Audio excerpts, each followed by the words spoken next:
Hi everyone, అందరూ ఎలా ఉన్నారండి? మేమైతే చాలా బాగున్నాము.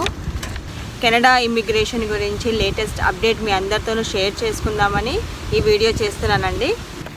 సో ఫస్ట్ అయితే నేను ఎవరైతే స్టూడెంట్ వీసా కోసం అప్లై చేస్తున్నారో డ్యూయోలింగో ఇంగ్లీష్ టెస్ట్ రాయాలా లేకపోతే ఐఎల్స్ రాయాలా అనే చిన్న కన్ఫ్యూజన్లో ఉన్నారు. ఎందుకంటే అండి ప్రజెంట్ సిచ్యుయేషన్లో ఎలా ఉందంటే మనకి ఐఎల్స్ రాయటానికి సెంటర్స్ అనేవి ఓపెన్ లేవు. అండ్ ఆల్సో ఒకవేళ ఓపెన్ అంటే కొన్ని ప్లేసెస్లో ఓపెన్ ఉన్నా కూడా వాళ్ళు మంత్లీ ట్వైస్ మాత్రమే వాళ్ళు ఎగ్జామ్స్ కండక్ట్ చేస్తున్నారనమాట. సో దానివల్ల ఏంటంటే కొంచెం స్లాట్స్ అనేవి దొరకటము, అపాయింట్మెంట్స్ దొరకటం చాలా కష్టంగా ఉందండి. సో అందుకనే వీళ్ళకి ఏంటంటే ఇప్పుడు ఈ డ్యూయోలింగో ఇంగ్లీష్ టెస్ట్ అనేది కంప్లీట్ ఆన్లైన్ టెస్ట్ అనమాట. సో ఆన్లైన్ ద్వారా పే చేసేసి మనం ఎగ్జామ్ అనేది రాయొచ్చండి. జస్ట్ మనకి microphone, web cam and net ఉంటే సరిపోతుంది ఎగ్జామ్ రాయటానికి. కంప్లీట్ ఇట్స్ 1 hour టెస్ట్ అండి. సో ఇట్స్ ఈజీ ప్రాసెస్ కదా, మనం వెళ్ళక్కర్లేదు. సో ఈ సిచ్యుయేషన్లో ఇలా ఉండగా కొన్ని ఫేక్ న్యూస్ అంటే like people are promoting that Duolingo English test. So అందుకనే నేను ఈ విషయంలో I want to give clarity on this test. Duolingo English test అనేది స్టడీ పర్మిట్ కోసం రాసే టెస్ట్ అండి. సో ఈ ఐఎల్స్ రాయటం వల్ల మనకి both study permit and student visa కూడా మనకి వచ్చేస్తుంది. సో మన కంట్రీ అనేది కంప్లీట్గా నాన్ ఎగ్జామ్టెడ్ వీసా కంట్రీ కదండి. సో మనం ఏ కంట్రీకి వెళ్ళినా కూడా మనం వీసా అప్లై చేసుకోవాలి. వీసా లేకపోతే we should not allow to go other countries. Duolingo test రాసి స్టడీ పర్మిట్ తెచ్చుకున్నా కూడా but you have to write IELTS exam too. ఎందుకంటే మనకి వీసా అనేది ఇంపార్టెంట్ అండి. ఈవెన్ స్టడీ పర్మిట్ ఉన్నా కూడా మనం వేరే కంట్రీస్కి వెళ్ళి మన ఎడ్యుకేషన్ పర్స్యూ చేయాలంటే surely we need visa.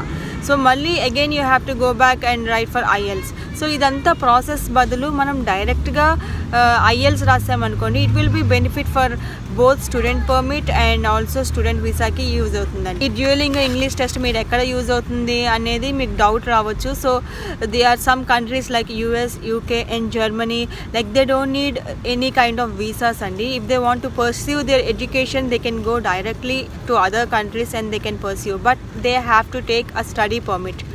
So ఆ స్టడీ పర్మిట్ కోసం they have to write this Duolingo English test. ఎందుకంటే వాళ్ళకి వీసా అక్కర్లేదు, just for the study permit sake they can write this test అనమాట. దానిలో ఈ టెస్ట్ అనేది చాలా హెల్ప్ అవుతుంది. బట్ మనకైతే visa important and study permit మనకి రెండు కూడా ఇంపార్టెంట్ కాబట్టి so it's better to go for IELTS then Duolingo English test అండి. మీరు పక్కన స్క్రీన్ షాట్ చూస్తే కనుక so you can see that. And ఈ డ్యూయోలింగో ఇంగ్లీష్ టెస్ట్ అనేది it's not acceptable. So it's better to go only for IELTS. ఇంకొక update ఏంటంటే ఇప్పుడు ఎవరైతే ఆల్రెడీ కెనడాలో విజిటింగ్ వీసా మీద వచ్చారో సో వాళ్ళకి ఇది చాలా హెల్ప్ అవుతుందండి ఈ అప్డేట్ అనేది.